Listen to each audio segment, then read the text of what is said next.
This podcast is brought to you by Free Buddhist Audio, the Dharma for your life.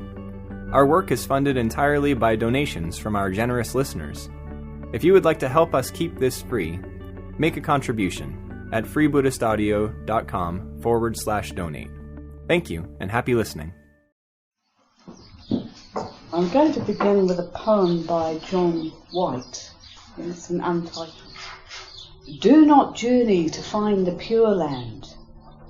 It lies at the still centre, deep within, where all things are the one thing, and all roads are the one road, leading back to the one beginning. Where you are and where you have always been. The Buddha once said, didn't he, not to confuse his finger pointing at the moon with the moon itself. Yeah? I'd like to remind you not to confuse my finger trying to point at the Buddha with the Buddha, let alone the moon that the Buddha's pointing at. Akasadatesvari is probably more elusive and difficult to describe because of its nature, but also because of my lack of experience of it, you know. But I'm sure we've all got, and also that's why we have the Mandala, so that there's these signposts along the way, there's these other realms that we can find a way of coming into relationship with, so that as we journey round and our journey becomes even more subtle and more deep, we're prepared to sort of be tipped into this inexplicable sphere that's at its centre, but which itself has no centre and has no periphery. So just to remind us, because this wisdom at the centre encompasses all the wisdoms we've been journeying through this. So we have the mirror-like wisdom, or the wisdom of clear seeing with Lochin. So at a level we can know about quite distinctly in our experience, it's the letting go of craving, it's the letting go of aversion. Yeah? At a more refined level,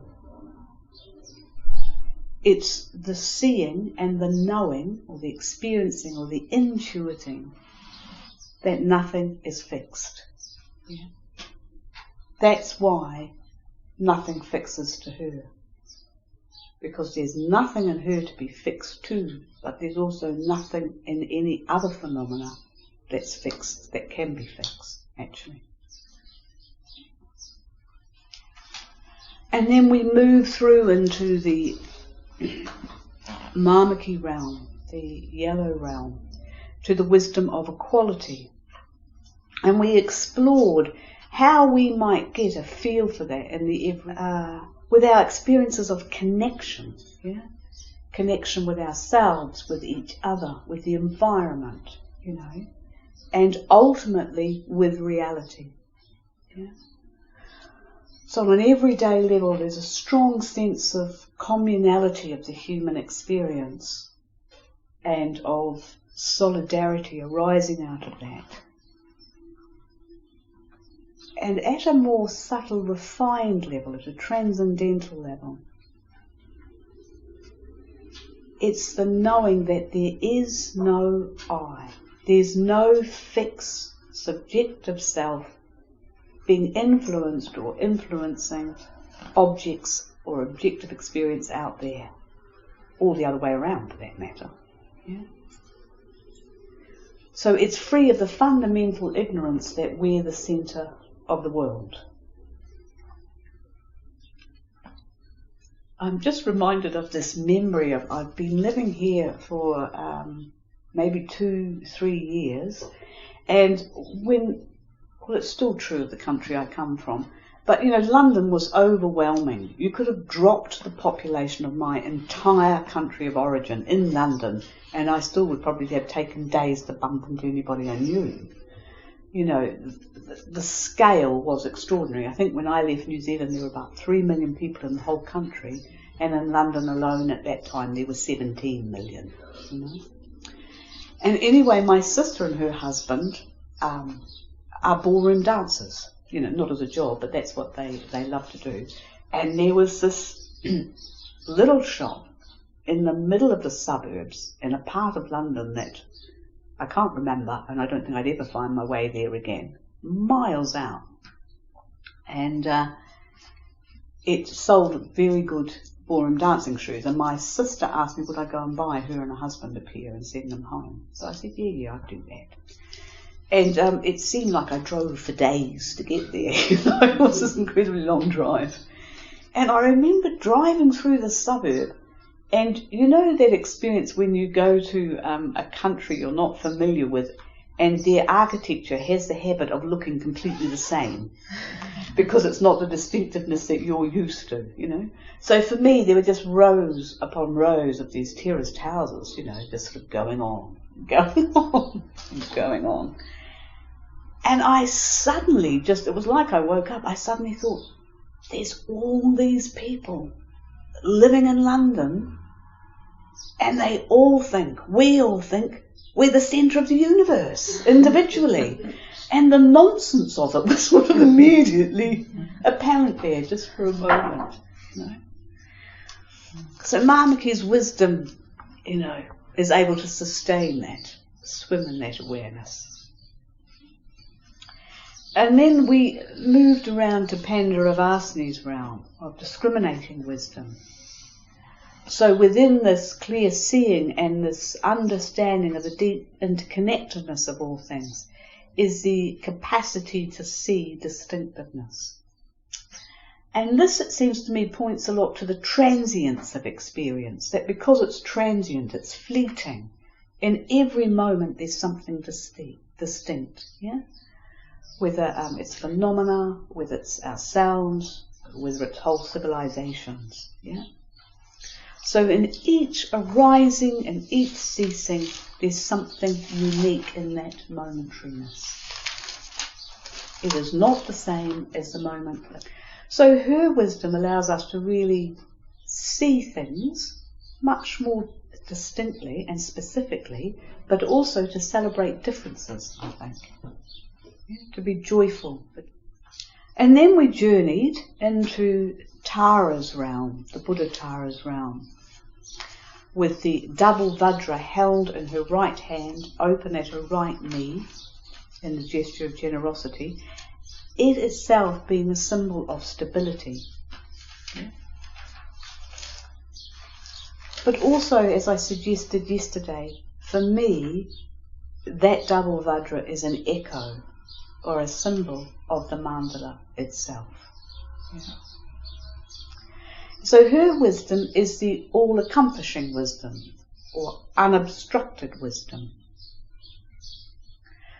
So it's a volitional wisdom that can just move in any direction or stay still, and in every moment is fully alive. So I've linked it to responsiveness. So where do we go from there? We've journeyed from east to south, to west to north. And how are we going to get to the centre? This centre has no time of day. It has no specific location. It's a little bit tricky, isn't it? Yeah? We know that this centre is associated with space, but space is uncontainable. And I think the answer is in Tara's outstretched hand. There's this double Vajra with its sort of in explicit, vibrant movement. And it seems to me it speaks of letting go.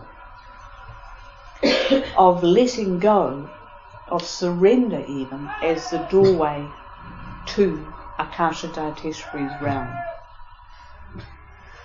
So maybe I'll just explore a little bit what her name means, and then we can go back and just explore that whole, I was going to say notion of letting go. It's not a notion, is it? It's an actual experience. But we'll explore that a bit more later. So her name, the Buddha in this realm, the prajna, the wisdom in this realm, is Akasadatesvari. And Akasha is space, but it's an inner space. So it's a limitless inner space. It's the imaginal space. So if you like, one way of coming into relationship with it is just to recognize that when we imagine anything, it could be our front door, it could be the meal we want to have, it could be a Buddha or Bodhisattva that's taking place in our imagination, in this imaginal inner space. So that's the Akasha. And Dhatu means sphere or realm. Yeah? So it's the realm of this inner space, of this imaginal space. And Ishvari has qualities of sovereignty. Yeah? So we can think of her as the lady or the queen, a sort of regal figure of the sphere of inner space. You know, it's this notion of sovereignty that we've explored before, being very evident.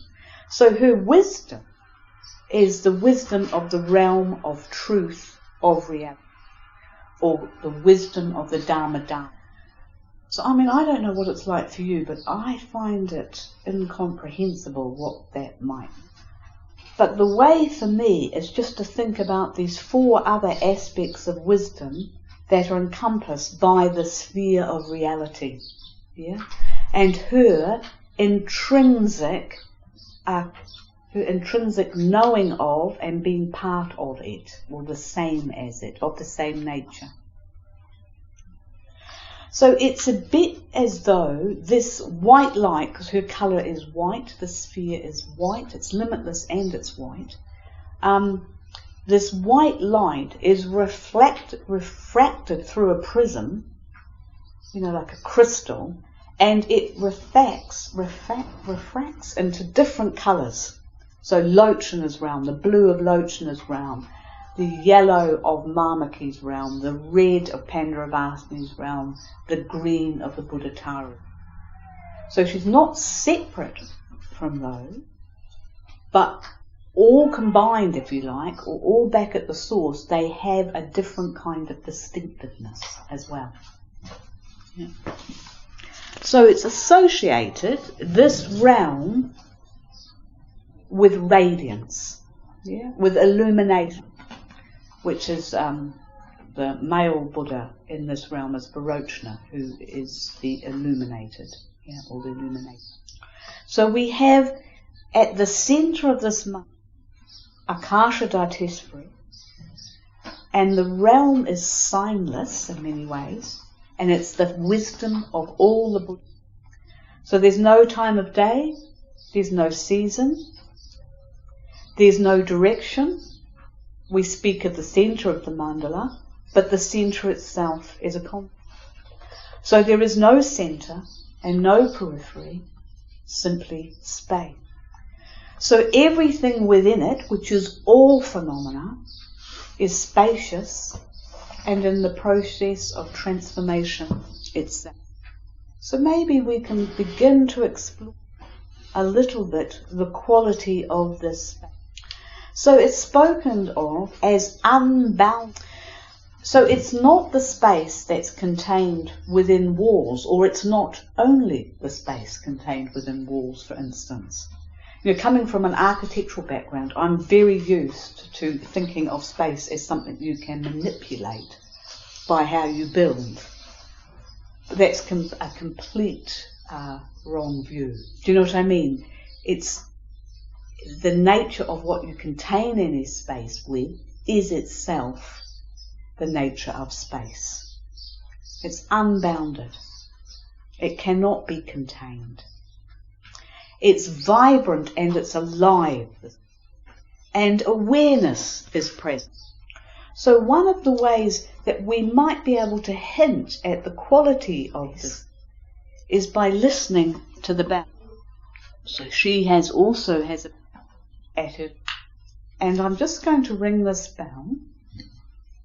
And I'm just going to ask you to receive it. And then just see what's there when the sound ceases.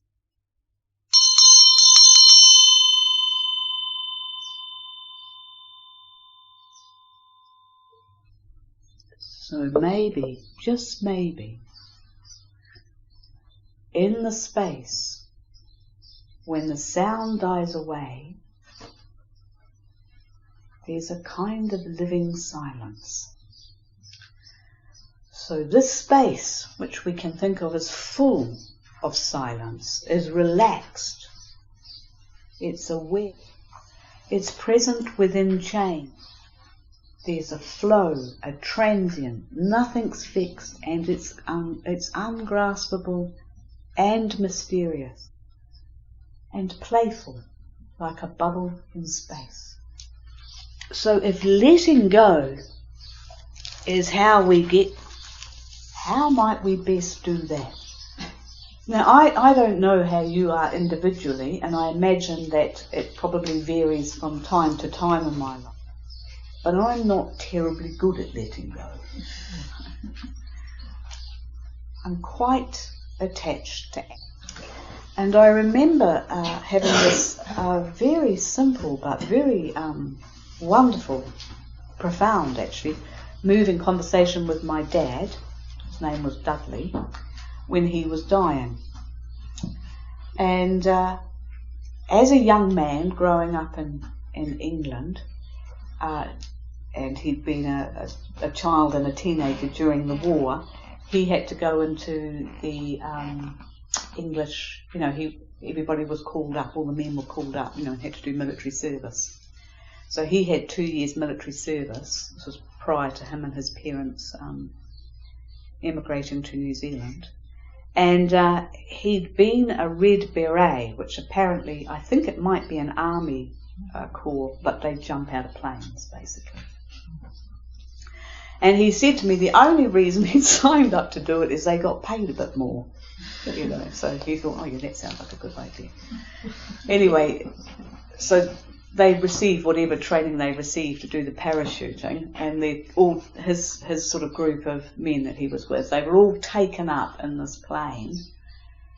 And he said the first man who was ahead of him, so Dudley was second, first man ahead of him, completely balked and could not jump out of the plane.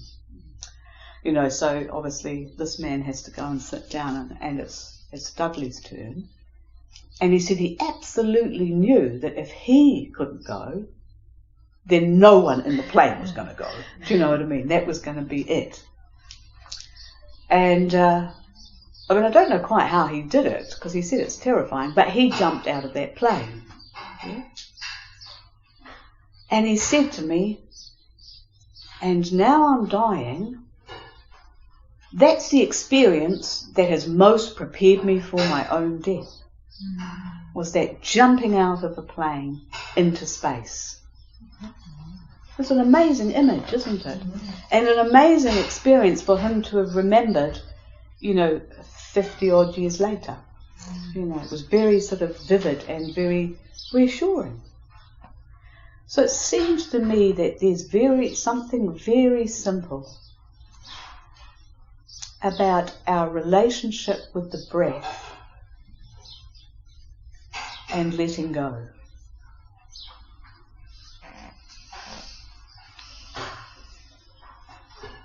For me, when I'm aware that I have a reluctance to let go, of whatever, whether it's an emotional state, a possession, a desire to have a particular experience, a holiday I wish I hadn't come to again, a meditation I don't wish to leave.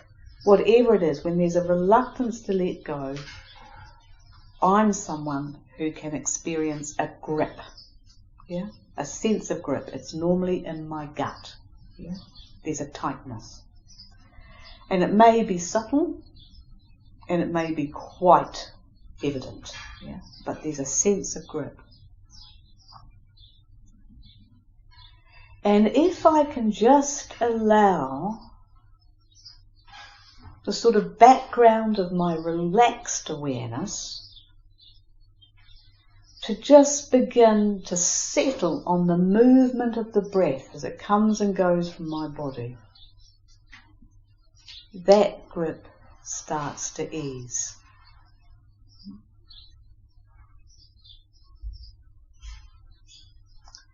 And it seems to me that there's no accident that Akasadatesvari is seated in the Vajra posture, in the posture of meditation, where there's just the simplicity of the breath. And in a way, that's all we need to guide us. Because the breath comes into the body, doesn't it? And then it goes out. And it does that without any will on our part. It's as though we were being breathed. But there's a little space, isn't there? A little opening between the end of the out-breath and the beginning of the new in-breath. Beginning of the new and vice versa. I'm confused. There's just a moment in there, isn't there?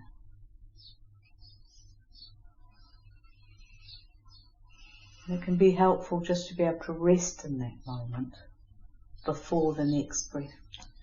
And then what are we letting go in? Well, we're letting go into a beauty that we could barely imagine. That's why the mandala is so exquisitely beautiful. It's a way of trying to acclimatize us to the beauty of the Dharmadhatu, of the sphere of wisdom. Yeah.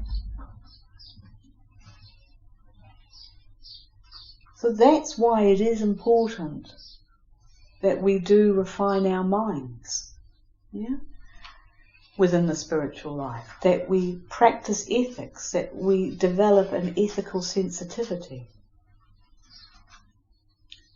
that as best we can we engage with meditation and devotional practice, that we study and explore the Dharma in whatever way we can, so that our minds become more familiar with, acclimatized to a more refined experience. Yes? So that the letting go is simply like the opening of the white lotus that Akasadatesvari sits in. So we're letting go into this beauty, into space, and into a full silence.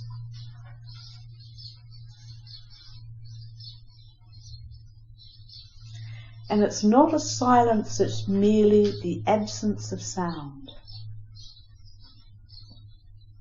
It's a silence that's alive with truth. And this silence is part and parcel of the lion's roar. On a lotus, a pale blue lotus, at her right shoulder is the Dharma chakra, a wheel of the Buddha's tuning of the Dharma. So it's a symbol of the Buddha's teaching. And it's sometimes referred to as a lion's roar. You know, the lion is the king, isn't it? It's the king in the savannah. And the savannah is spacious. And the lion's roar is one of the loudest, if not the loudest sound an animal can make. So it travels great distances. And at the end of the roar, there's just a stronger, deeper awareness of the space that the roar has travelled through and the silence it encompasses. And when the Buddha taught, that was the lion's roar coming into the world, because he was able, with that clarity and that potency and that absolute unshakable confidence in his experience, to communicate to others something that had not been communicated before, and whose entire nature was the nature of freedom, of liberation. So it cut through everything that had preceded it in the world. And it radically altered the world. It still today radically alters our lives. Yeah? It still today has this potent, powerful message, not just of transcendence, but of radical change. Yeah. The Dharma's roar is not a private affair. Yeah. It's for the welfare of the many.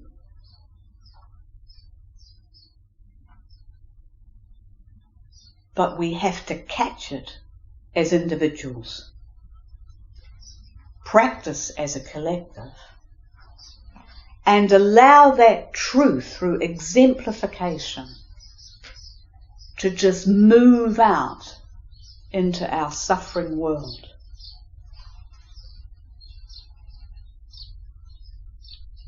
And it moves out with inexplicable beauty.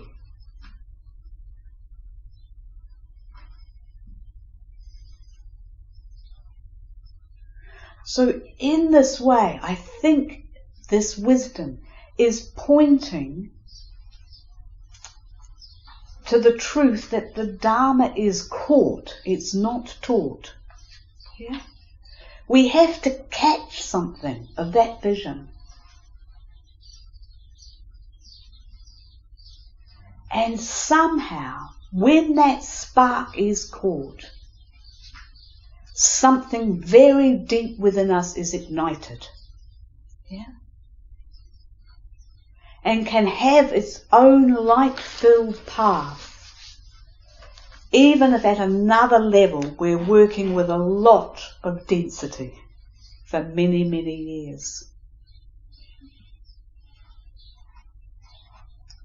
And we never quite know where we're going to catch it or who from. And we may never know if someone ever caught it from us. And I'm very reminded of a story that Vajradhaka has sometimes shared about his early life. So at a very young age, I think he was about 20, Vajradhaka was interested in meditation, and he took himself off to Japan. I think he sort of had an awareness that there was meditation in Japan, and there were monks and temples. So, although born in the West End of London, he went to Japan. And he said he was just sitting somewhere, and he saw a monk cross a bridge. It was in a major Japanese city, if I remember correctly. Just saw this man walking very beautifully, very mindfully, with something. He saw this man walk across the bridge and he thought, I want some of that. Yeah. And that's when he made contact with a teacher and he spent a year living there. And that monk, I imagine, has no idea. It's a bit like the fourth sight that the Buddha saw. You know, when he left the palace, he very clearly saw the truth. It was like a lion's roar then, wasn't it? The truth of suffering, the truth of old age, the truth of death. But he also saw a holy man. Now, not a realized person, but a person on the path. But there was something about the bearing of that person. It was enough. It was enough to show the Buddha not just what was true, but the beginning of a path to finding what was beyond these limited conditioned truths.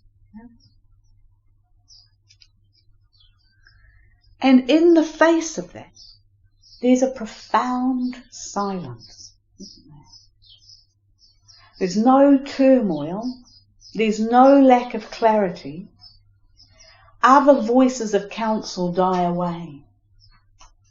There's just that deep sense. That's the way.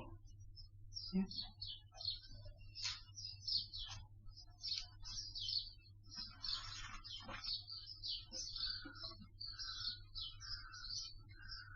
So maybe in the end, all letting go has within it that deep, rich, beautiful silence.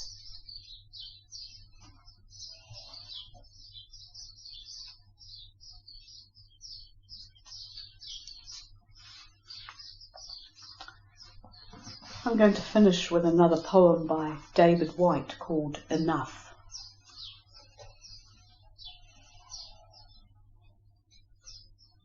Enough. These few words are enough. If not these words, this breath. If not this breath, this sitting here. This opening to the life we have refused again and again. Until now. Until now. We hope you enjoyed this week's podcast. Please help us keep this free. Make a contribution at freebuddhistaudio.com/donate. And thank you.